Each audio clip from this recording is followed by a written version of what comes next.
আমি আজি সপৰিবাৰে লাঞ্চ কৰিম বুলি উপস্থিত হ'লোহি পুনিয়াত থকা দৰঙী ঘাটত।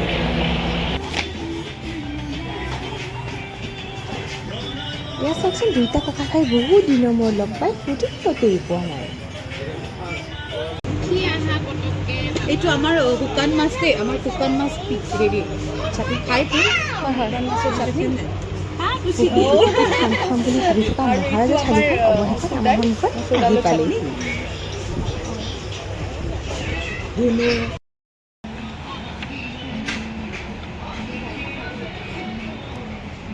কথাতে কয় নহয়, প্ৰথমে চকুৰ তৃপ্তি, তাৰপিছতহে মুখৰ তৃপ্তি। থালিখন দেখাত যিদৰে ধুনীয়া আছিল, তেনেদৰে তাৰ প্ৰতিটো আইটেমৰ সোৱাদো অপূৰ্ব আছিল। ৰুটি, ভাত, বাসন্তী পোলাও, fish curry, chicken curry, smoke chicken, local chicken, mutton curry, duck curry, বিভিন্ন ধৰণৰ দালি, পিটিকা, চাটনি, পনীৰ, 3বিধমান দালিৰে থালিখন সম্পূৰ্ণ হৈছিল। আমি ঘৰৰ সকলোৱে থালিখন এনজয় কৰোঁ।